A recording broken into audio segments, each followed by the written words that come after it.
78,000 kilos, 78 tonelada. Ganyan kabigat ang Cebu Pacific na sinasakyan mo. Tapos nakakalipad pa? Napakabigat? Nakakalipad? Lobo, lumilipad kasi magaan. Saranggola, lumilipad kasi magaan. Madaling intindihin.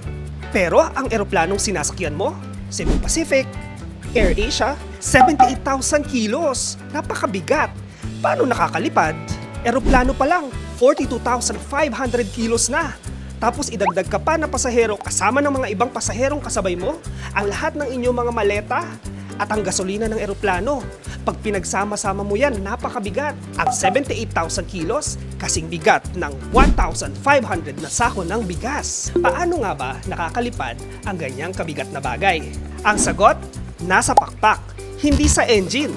Ang engine ay may isang trabaho lamang, itulak ang eroplano pasulong. Ang mag-aangat ng 78,000 kilos?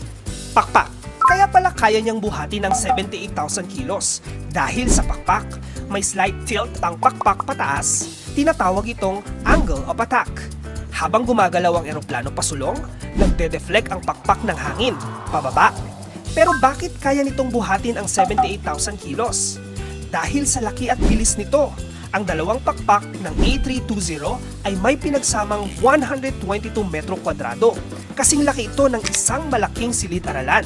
Sa 280 kilometro bawat oras, mahigit 11,000 kilong hangin ang dumadaan sa pakpak bawat segundo. At tinutulak lahat ito ng pakpak pababa para naman tumaas ang eroplano. Hindi isang maliit na ihip, libo-libong kilong hangin. Tinutulak pababa bawat segundo nang walang tigil. Ang phenomenon na ito ay Newton's third law. Hangin pababa, pakpak at buong eroplano pataas. Idagdag pa natin dito si Bernoulli. Curved ang pakpak at dahil dito, mas mabilis ang hangin sa taas.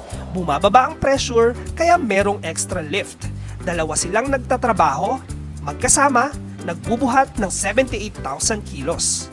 Gusto mo ng patunay? Taong 1983, Air Canada Flight 143, Boeing 767. Ito ang itinuturing na most famous dead stick or unpowered landing of a commercial jetliner sa history ng aviation. Sa taas na 41,000 feet, naubusan ng gasolina. 69 ang pasahero. Nahulog ba? Hindi. Nag-glide ang eroplano. Walang gasolina, walang engine, safe lahat. Walang namatay kahit isa. Pakpak lang, physics lang. Anong ibang bagay ang curious tayo at gusto nating alamin? I-comment lang at baka yan ang susunod.